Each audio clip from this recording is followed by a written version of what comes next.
So I've been thinking about this idea, and I don't know if it's worth spreading, but I do think it's worth spreading, but it's not going through the TED institution, so I don't know if it's an idea worth spreading, but I still think it's worth spreading, so stay tuned to see if it should spread.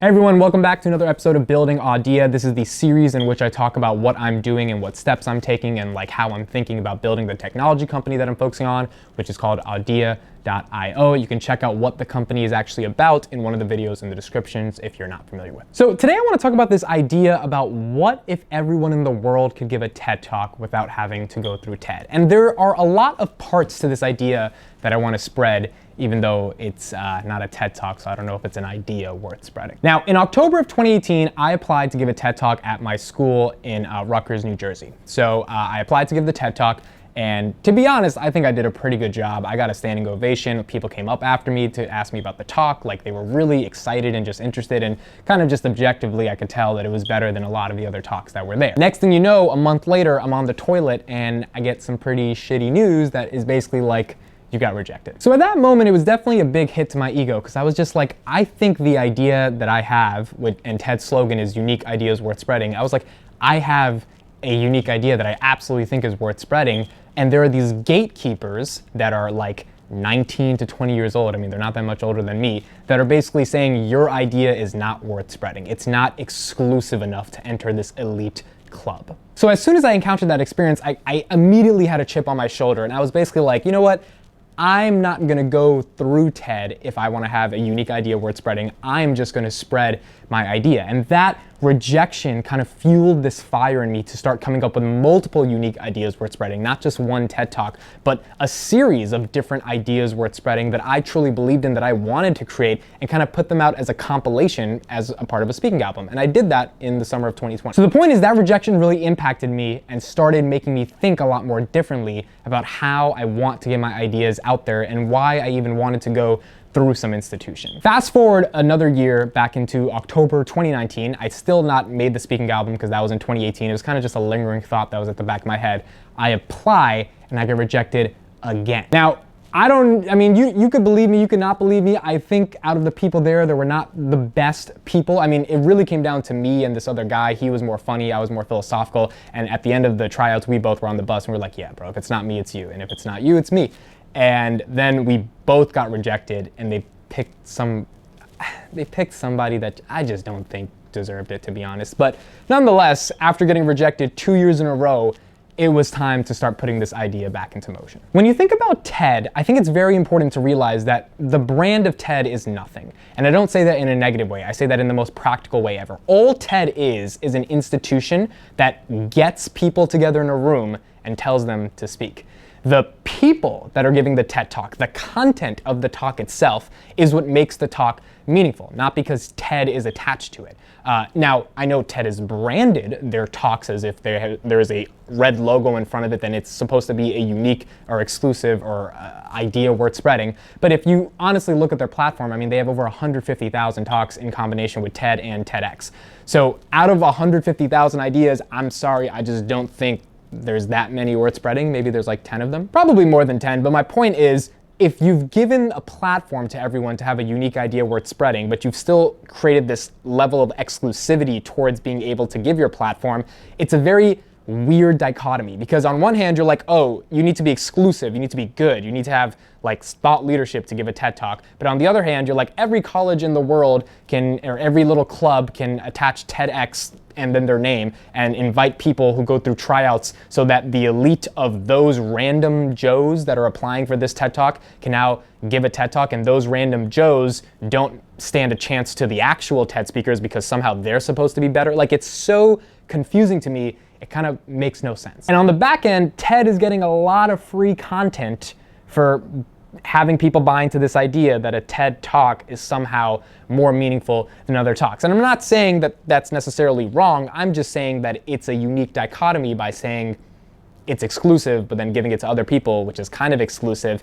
Basically, I don't like the idea that there's a gatekeeper. So part of our mission at AUDEA, part of my personal mission with starting this company, is based upon this concept that if you have an idea worth spreading, which is, let's say, a 15-minute talk, because usually you have to speak out your ideas if you're not doing it through music or visual graphics or whatever, it's some form of spoken word of that talk, whether that's poetry, comedy, or like a philosophical analysis, whatever it may be.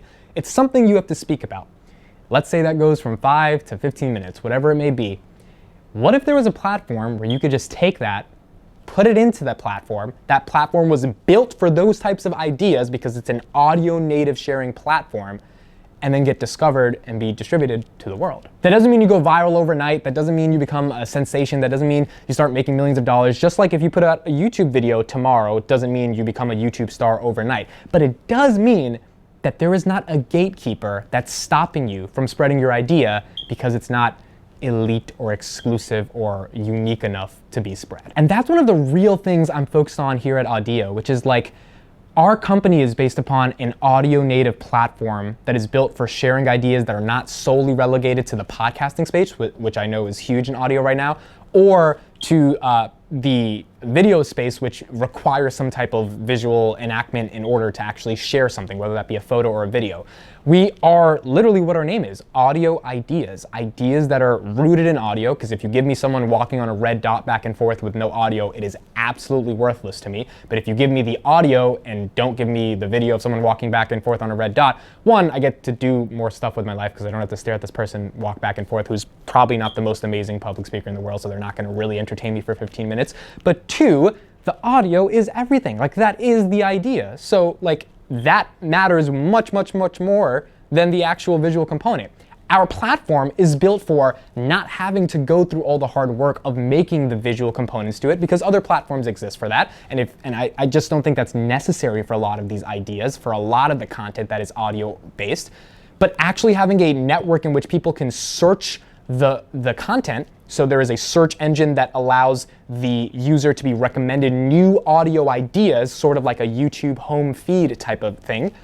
And then there is a native platform built for those audio ideas, so when you post it there, it has the chance and potential to be discovered. And that's what you want with an idea. You want it to have the ability to be discovered. Outside of you having to market the idea, TED as an institution has basically said, hey, we will do all the marketing because of the brand we've attached to it. I just don't believe in that. I mean, like, sure, you could do that if you want to do that.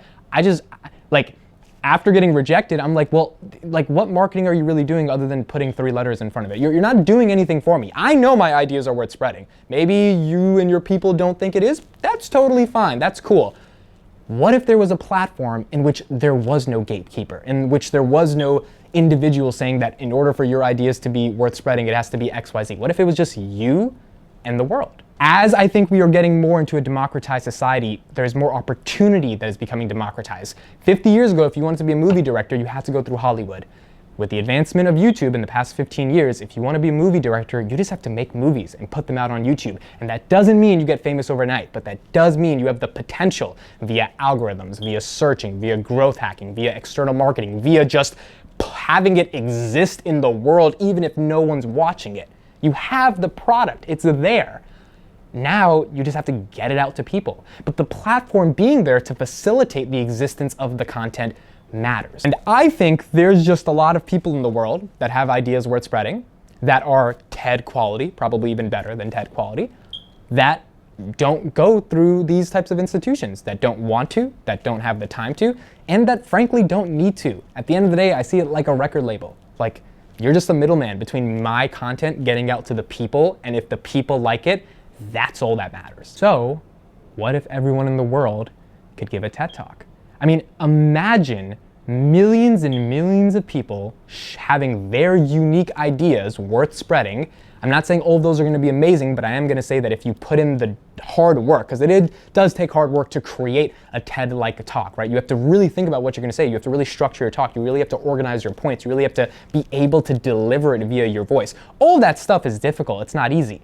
But what if the biggest difficulty, which is having to go through the gatekeeper that even gives you access to spreading your idea, was gone? Because with technology, there is a native audio platform for all of the people that want to have their ideas spread to just be able to press upload. I guess what I'm saying is being rejected 2 years in a row when I was 19 and 20 years old from giving a TED Talk has, in part, in part, inspired me to build a company that allows everyone to give a TED Talk. Sometimes it be like that.